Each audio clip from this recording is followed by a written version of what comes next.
যারা বিশেষ করে বেদাতি, যারা বেদাত করা যাদের অভ্যাস, তারাই জাতীয় কথা বলে। অনেকে বলে যে আরে মিয়া এই ফ্যানের নিচে নামাজ পড়েন, এটাও তো বেদাত, এরকম বলে না? তারপরে এই যে বিল্ডিং মসজিদে নামাজ পড়েন, নবী সাল্লাল্লাহু আলাইহি ওয়াসাল্লামের সময় কি এরকম মসজিদ ছিল না, এটাও তো বেদাত। আপনি যে এই পাঞ্জাবি পরছেন, এটাও তো বেদাত, কাপড় এটা কি নবী সাল্লাল্লাহু আলাইহি ওয়াসাল্লামের সময় ছিল? এরকম আপনাকে মানে বুঝাইতে চাইবে যে বেদাত কিছু না, বেদাত করলে কোনো অসুবিধা নেই। কিন্তু বুঝতে হবে, এবাদতের জন্য যদি আপনি নতুন কিছু তৈরি করেন সেটা বেদাত না। এবাদতের জন্য আপনি সুন্দর করে মসজিদ বানাইছেন, কোনো অসুবিধা নেই।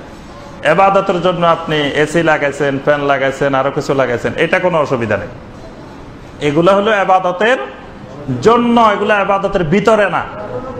কিন্তু এই মসজিদের ভিতরে যখন সালাত হবে, এবাদত হবে, সেই এবাদতের ভিতরে আপনি কিছু বাড়াইতে কমাইতে পারবেন না। ওই বাড়ানো কমানোটা ওইটাই বেদাত, এবাদতের ভিতরে। কিন্তু এবাদতের বাহিরে বাড়াইলে কমাইলে, এবাদতের জন্য যদি আপনি বাড়ান কমান, তো সেটা বেদাত হবে না। এখানে বেদাতটা ভালো করে বুঝতে হবে। তো নবী সাল্লাল্লাহু আলাইহি ওয়াসাল্লাম এই জন্য বলছেন, মান আহাদাসা ফি আমরিনা, আমাদের আমল সমূহের মধ্য থেকে কেউ যদি নতুন করে কোনো কিছু তৈরি করে, মা লাইসা মিনহু, যেটা আমরা করি নাই, আমিও করি নাই, আমার সাহাবীরাও করে নাই, ফাহুয়া রাদ্দুন, ফাহুয়া রাদ্দুন, রাদ্দুন মানে বাতিলুন, মানে সেটা বাতিল, সেটা গ্রহণযোগ্য নয়, সেটা প্রত্যাখ্যাত। সেটা দেখতে যত সুন্দর হোক, দেখতে যত চাকচিক্যময় হোক, দেখতে যত মজাদার হোক, দেখতে যত চোখের পানি আসুক, দেখতে যত ভালো লাগুক, কিন্তু নবী সাল্লাল্লাহু আলাইহি ওয়াসাল্লাম বলছেন ফাহুয়া রাদ্দুন, সেটা প্রত্যাখ্যাত হবে। এই জন্য আমরা বলছি যে বেদাত, অনেক কিছু বেদাত গুলা কিন্তু সুন্দর, সুন্দর না হলে সেটা কোনোদিন বেদাত হইতো না। কথাটা বুঝতে পারছেন? সুন্দর দেখেই মানুষ সেটা করে, সুন্দর না হলে মানুষ এটা করতো না। বেদাত গুলা বাহ্যিকভাবে দেখতে অনেক সুন্দর, যেমন আমরা সবাই মিলে সুরে সুরে গান গায়ে দরুদ পড়বো, এটা দেখতে সুন্দর না? দেখতে কিন্তু অনেক সুন্দর।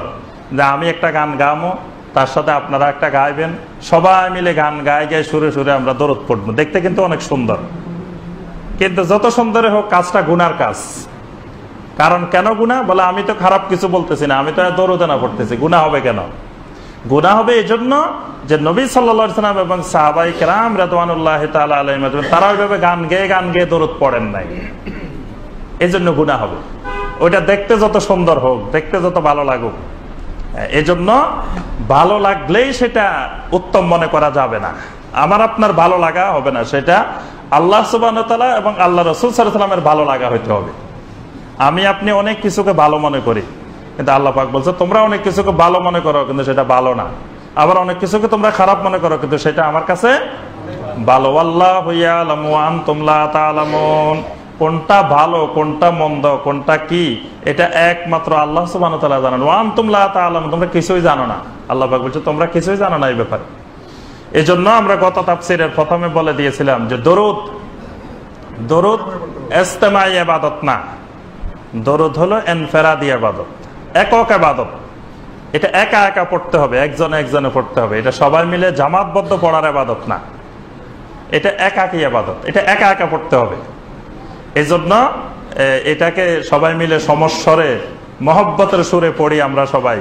আমাদের দেশের ওলামারা এরকম বলে, বক্তারা এরকম বলে, সবাই মহব্বতের সুরে বলি, এইভাবে বলে মহব্বতের সুরে। এই মহব্বতের সুরটাই বেদাত। মানে নবী সাল্লাল্লাহু আলাইহি ওয়াসাল্লাম এবং সাহাবায়ে কেরাম এরকম মহব্বতের সুরে, গানের সুরে, তারপরে ওই যে মাঝখান দিয়ে ধরেন ওই বক্তার হয়তো চা খাওয়ার সময় হয়েছে, সবাই মিলে পড়েন দরুদ, সবাই দরুদ পড়তেছে, বক্তা সাহেব চা খায়, ওই দরুদ হলো চায়ের দরুদ। এটা নবী সাল্লাল্লাহু আলাইহি ওয়াসাল্লামের মহব্বতের দরুদ না। মহব্বতের দরুদ হলে উনি চা খাইবে কেন? উনিও তো পড়ার কথা।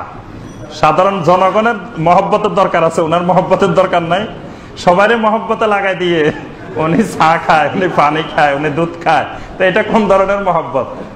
এজন্য মহব্বত করলে সবাই মিলে করতে হবে, এবং সবার আগে যিনি বক্তা, যিনি তাফসীর করতেছেন, ওয়াজ করেন, তিনি বেশি মহব্বত করতে হবে সবার আগে। তো এজন্য আমরা যেটা বলতেছি সেটা হলো দরুদ জামাতবদ্ধ পড়া যাবে না।